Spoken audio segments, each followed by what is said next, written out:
ఎట్లా అనిపిస్తుంది క్యాంపెయినింగ్ అనేది? మీరు ఇన్ని విలేజ్లు తిరుగుతున్నారు, ఇప్పుడు మనం ఇక్కడ ఉన్నటువంటి ఈ విలేజ్ అట్మాస్ఫియర్ ఎట్లుంది అసలు? మీరే చూస్తున్నారు కదా, వీళ్ళందరితో కుటుంబంలాగా కూర్చుంటున్నారు. అంటే దాన్ని బట్టి ఎప్పుడు కూర్చోగలుగుతాం అంటే వాళ్ళు మన మీద ఉన్నటువంటి నమ్మకం, మోడీ గారి మీద నమ్మకం ఉన్నప్పుడే కూర్చోగలుగుతాం, లేకుంటే ముఖం మార్చుకుంటారు. అంటే మేము అంత సంతోషంగా ఒక సంతృప్తిగా ఓటర్తో మనం కలుస్తున్నామంటే ఓటర్లో మోడీ గారి పట్ల మన పట్ల ఒక నమ్మకం ఉంది కాబట్టి ఇది జరుగుతుంది. అది మన గెలుపుకు ఒక తార్కాణం అవుతుంది. సో ఇప్పుడు భువనగిరి పార్లమెంట్ సెగ్మెంట్ ఏర్పడ్డ తర్వాత కోమటిరెడ్డి బ్రదర్సే 2 సార్లు గెలిచిండ్రు, మీరు ఒకసారి గెలిచిండ్రు బీఆర్ఎస్ నుంచి. బీజేపీ ఇప్పటిదాకా గెలుచుకోలేదు. బీజేపీ ఇక్కడున్నటువంటి గ్రాస్ రూట్లో ఎట్లా ఉంది, మీరు వచ్చిన తర్వాత ఎట్లా స్ప్రెడ్ అయింది అసలు? బీజేపీ అనేది cadre base party. BJP cadre base party కాబట్టి ప్రతి ఊర్లో క్యాడర్ ఉంది. అయితే ఈసారి మాత్రం ఈ మోడీ ఎన్నికలు ప్రజలు ఏంటంటే మోడీ ఎన్నికలు అని తెలుస్తుంది, పార్లమెంట్ ఎన్నికలు కాదు. మోడీ పైసలు, మోడీ బియ్యం, మోడీ ఎన్నికలు, మోడీ గ్యారంటీ. అందుకొరకు ఏంటంటే స్పష్టత ఉంది. మనం అనుకుంటాం విద్యావంతులు, ఎనలిస్టులు వాళ్ళకి స్పష్టత ఉంది అనుకుంటాం, కానీ వీళ్ళకి చాలా క్లారిటీతో ఉంది. ఈ మోడీ ఎన్నికలు, మోడీ పైసలు, మోడీ గ్యారంటీ మీరే చూశారు కదా. అది చెప్పింది చేస్తాడు, చేసేది చెప్తాడు అనే నమ్మకం ఉంది కాబట్టి ఖచ్చితంగా ఎక్కడైతే బీజేపీ గతంలో జెండా ఎగరని ప్లేసుల్లో కూడా అత్యధికంగా ఓట్లు బీజేపీకి పడతాయి. సో ఇది హాట్ సీట్ అనుకుంటున్నారా, లేకుంటే ఎట్లా ఉంది, హై ఇంటెన్సిటీ ఉంది అనుకున్నారా భువనగిరి?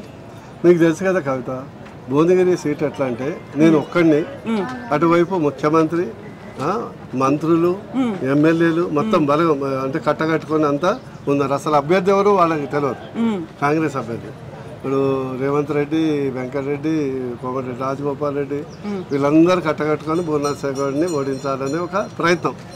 కానీ నేను అభిమన్యుడిని కాదు, అర్జునుడిని ఛేదిస్తాను. ఓకే, అయితే ఇక్కడ కీలకంగా వినిపిస్తున్నటువంటి ఒక మాట, బీజేపీకి సంబంధించి ఉన్నటువంటి 17 పార్లమెంట్ సెగ్మెంట్లలో అతి కీలకమైనవి 10. ఆ 10 పార్లమెంట్ సెగ్మెంట్లో ఉన్నటువంటి బీజేపీ అభ్యర్థులు గెలిపించుకోవాలంటే ప్రత్యర్థుల్ని కొంచెం వీక్ క్యాండిడేట్లను పెట్టినరు అనేది, అటు బీజేపీ, అటు బీఆర్ఎస్ కావచ్చు, ఇటు కాంగ్రెస్ కావచ్చు. అది వాళ్ళకి మనం వీక్ హార్ట్ అనేది స్ట్రాంగ్ అని మనం చెప్పలేము. వాళ్ళకు ఉన్నటువంటి బీఆర్ఎస్ ఉందనుకో ఎవరు నిలబెట్టడానికి సిద్ధం లేదు, నిలబెట్టడానికి సిద్ధంగా చెప్పారు. సో అది మీ అందరికీ తెలిసిన అంశం. ఇక బలవంతంగా ఒక క్యాండిడేట్ పెట్టాలి. అదేవిధంగా కాంగ్రెస్ కూడా వాళ్ళు రేవంత్ రెడ్డి గారు ఏరి కోరి గెలవాలనే తన అభ్యర్థిని పెట్టుకోవడం జరిగింది. ఇందులో వీక్ క్యాండిడేట్ అంటే ఏం లేదు, ఉన్న దాంట్లో బెస్ట్ క్యాండిడేట్స్ వాళ్ళు పెట్టుకోవడం జరిగింది. సో ఆ బెస్ట్ క్యాండిడేట్స్ దగ్గర నుంచి, వాళ్ళ వైపు నుంచి ఉన్న క్యాండిడేట్స్ దగ్గర నుంచి కాంపిటీషన్ ఎట్లుంది అనుకుంటున్నారు? ఎందుకంటే మీరు ఇక్కడ బీజేపీ క్యాండిడేట్ అనేది అందరికంటే ముందే డిక్లేర్ అయినట్టుగా ఉంది పరిస్థితి. మీరు అందరికంటే ముందే గ్రౌండ్లో తిరుగుతూ వచ్చిన వాళ్ళకి మెల్లిగా లాస్ట్లో అనౌన్స్ చేసిండ్రు కదా. సో మీరు వెన్ యూ స్టార్టెడ్ క్యాంపెయినింగ్, ముందు నుంచి క్యాంపెయిన్ చేస్తున్నప్పుడు ఎట్లుంది? అంటే బేసికలీ నా యొక్క పోటీ వ్యక్తులతో కాదు, పోటీ పార్టీలతో. కాంగ్రెస్ క్యాండిడేట్లు ఎవరు అనేది పట్టించుకోవట్లేదు. కాంగ్రెస్ అంటే వాళ్ళే పట్టించుకోవట్లేదు కదా, పార్టీ పట్టించుకోవట్లేదు. ఫర్ ఎగ్జాంపుల్ కాంగ్రెస్ ఉంది, కాంగ్రెస్ అభ్యర్థుల గురించి కాంగ్రెస్ నాయకులకే తెలియదు, చాలా మందికి సొంత ఊర్లో కూడా తెలియదు. సో అలాంటి పరిస్థితి, కాంగ్రెస్ అనేది బలమైన పార్టీ కాబట్టి కాంగ్రెస్ ఇది అభ్యర్థి కాంగ్రెస్ ఎట్లా అంటే రిలేషను, కాంగ్రెస్ పార్టీ అండ్ అభ్యర్థి relation Tata company, nano car మధ్యలో ఉన్న relation. Tata company major company కావచ్చు, ప్రోడక్ట్ నానో. సో వాళ్ళు ఎంత దాన్ని సెల్ చేయాలని ప్రయత్నం చేసినా ప్రజలు తిరస్కరిస్తారని నేను అనుకుంటున్నాను. సో మీ ప్రోడక్ట్ ఏంటి అసలు? వాళ్ళది నానో అయితే మాది ఆత్మనిర్భర్. ఓకే, ఆత్మనిర్భర్, పక్కా దేశీ, పక్కా లోకల్, 24 గంటలు ఆన్ డ్యూటీ. ఓకే, సో అది అబ్కీ బార్ 400 పార్ అనే నినాదం ప్రజలకు ఎంతవరకు వెళ్ళింది అనుకుంటున్నారు మీరు? ఒకటి ఏంటంటే అది నినాదమే కాదు, ప్రజల యొక్క స్పందన. అబ్కీ బార్ 400 పార్ మనకు నేను అనుకోవడం ఏంటంటే 452 దాటొచ్చు. ఎందుకంటే ఫర్ ఎగ్జాంపుల్ మీకు సింపుల్ క్యాల్కులేషన్ చేస్తుంది, ఎక్కడ లేనటువంటి బీజేపీ తమిళనాడులో గెలుస్తుంది, కేరళలో కొన్ని సీట్లు వస్తున్నాయి, కర్ణాటకలో స్వీప్ అవుతుంది, తెలంగాణలో డబుల్ డిజిట్ వస్తుంది. ఏపీలో సరే ఒక 5 సీట్లు చేస్తున్నారు, 3 రావచ్చు 5 రావచ్చు. మిగతా రాష్ట్రాల్లో గుజరాత్లో క్లీన్ స్వీప్, రాజస్థాన్లో ఆల్మోస్ట్ క్లీన్ స్వీప్, ఢిల్లీలో క్లీన్ స్వీప్ 7-7, మధ్యప్రదేశ్లో 80-90%, అదేవిధంగా బీహార్లో కూడా మేజర్ చంక్. మీరే మధ్య క్యాలిక్యులేట్ చేసుకుంటే స్పష్టత వస్తుంది కదా. మా మోడీ గారు కానీ అమిత్ షా గారు కానీ అబ్కీ బార్ 400 పార్ అనేది కేవలం ఒక ఊత పదం కాదు, ఒక క్యాలిక్యులేట్ చేసి సిద్ధం మన కార్యకర్తను సిద్ధం చేయడానికి చేసినటువంటి మనం మినిమం నేను గెలుస్తున్నామని నమ్మకం ఉంది కాబట్టి వాళ్ళు అది పెట్టారు.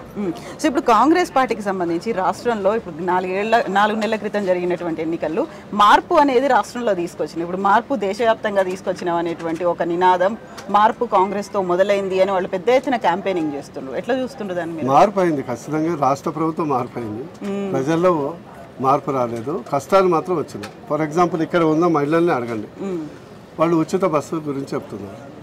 ఇక్కడ ఉన్నటువంటి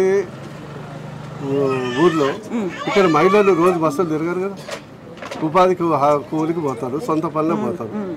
వాళ్ళకు ఉచిత బస్సు వాళ్ళు పోయి 6 నెలలకో సంవత్సరానికో ఒక రోజు పోతారు. రోజు ట్రావెల్ చేసే వాళ్ళు ఎవరు? ఎంప్లాయీసే కదా. రోజు ట్రావెల్ చేసే వాళ్ళు organised sector employees, government employee కానీ ప్రైవేట్ ఎంప్లాయీ కానీ. ఇక్కడ వీమే కష్టపడితే రోజు ఎండలు పడితే 150-200 రూపాయలు కూడా రావు, 100 రూపాయలు వచ్చేస్తాయి. మీరు చూడండి వచ్చేస్తాయి. సెకండ్ ఏంటంటే ఇప్పటివరకు కాంగ్రెస్ డబ్బులు ఇవ్వలేదు, ఆర్టీసీ భరిస్తుంది. 1200 కోట్లు ఆర్టీసీకి కాంగ్రెస్ 4 నెలలు బకాయి. సో ఆర్టీసీ ఎప్పుడైనా కుప్పకూడవచ్చు. ఏది 2500 ఇస్తామన్నారు ప్రతి మహిళకు, ఇవ్వలే. రైతు భరోసా ఇస్తామన్నారు, ఇవ్వలే. కళ్యాణ లక్ష్మి బదులు 1,00,000 ప్లస్ 1 తులం బంగారం ఇస్తున్నారు, తులం లేదు 1,00,000 లేదు. క్వింటల్ మన ప్యాడీకి 500 బోనస్ ఇస్తున్నారు. అసలు కాంటానే లేదు, బోర్లు ఎండిపోయినాయి, కరెంట్ కష్టాలు వచ్చినాయి. మీరు కళ్ళని చూస్తున్నారు కదా, కొనేటోడు లేడు, దబ్బడం లేదు, బస్తాలు లేవు, అకాల వర్షం వస్తే పట్టించుకున్నట్టు లేడు.